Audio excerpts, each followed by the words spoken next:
Now introducing Camp Roger and Camp Scotty's new video series, Operation Bring Light.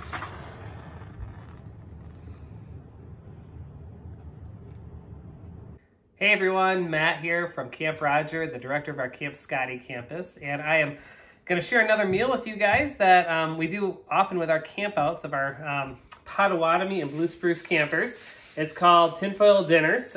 So if you look down here, we have everything you're going to need for it. It has more ingredients than we had for our last recipe, but it's a lot of fun. This is a meal we're going to cook over the fire. So you have your tinfoil, you'll have potatoes, carrots, onions. We have some browned ground beef here, some cherry tomatoes, butter, a variety of spices, and some water.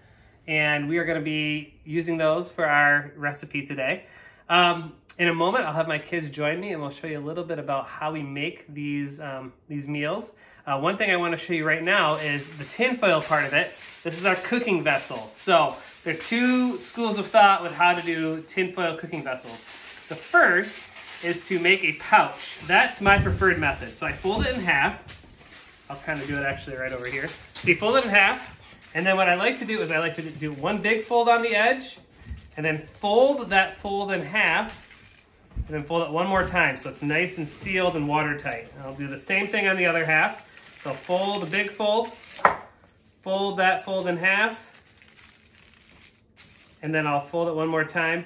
And then a little bonus thing I like to do is I like to take the corners and just do a 45-degree fold on each of them, just because it's fancy. And then I have a nice pouch. And then I'll fill that pouch up with all of my ingredients, and I'll do the same folding thing on the top. Other people some people believe this is better, I typically don't, but some people like to make a big bowl. And there's some merits to this, but they make a fist and they fold the tinfoil around their fist, and they end up making a nice big bowl, and they put all their ingredients into their bowl, and then they will put it all in, seal off the top, and set that on the fire, and that's how they do that as well. So those are two methods. Again, this is my preferred method, which is what I'm going to promote tonight. So there we go. All right, we are back. Let me reintroduce you to my helpers today, and we have... Hi, I'm Micah. I'm Ellie. I'm Kylie. And we're going to see them fill up their tinfoil pouches that they've made, and then we'll head out to the fire. How much meat? Good question. However much you want to have. Don't take too much. Typically, I like to put my hard vegetables like potatoes and carrots near the bottom, but with a pouch, since they all kind of mix together, it doesn't really matter. Just know that it does take a while to cook. This is a longer process. It takes about 20 minutes or so on the fire for your carrots and your potatoes to get soft. Some people have the tendency to take it off the fire too soon and they kind of eat some more crunchy vegetables, which they prefer. I prefer to leave it on too long. I'd rather have it a little bit blackened or caramelized while it's on the fire, rather than having crunchy vegetables. So here we are in our backyard, putting our food on the fire. You can hear the neighbor's dog barking. We have this nice grate I grabbed from camp. You can take a grill grate. If you don't have a grate, you can actually put it right on the logs in the fire. And yeah, it will take about 20 minutes to cook. The bags will get brown and then black. The bags will also puff up over time when you make the pouch style as the steam kind of builds.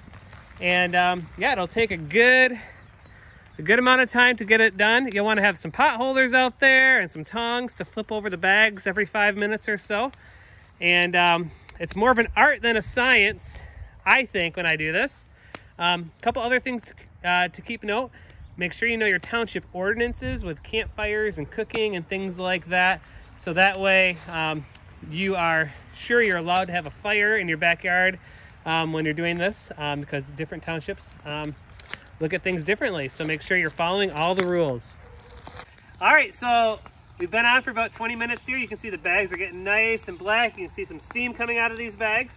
So what I do is I just put them right on a plate. Careful, they're very hot, so watch your fingers. Hold it nice and level. There you go.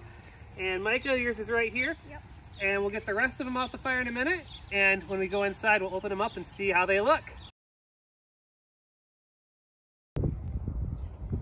Hey everybody, thank you so much for watching and tuning in today to Operation Bring Light.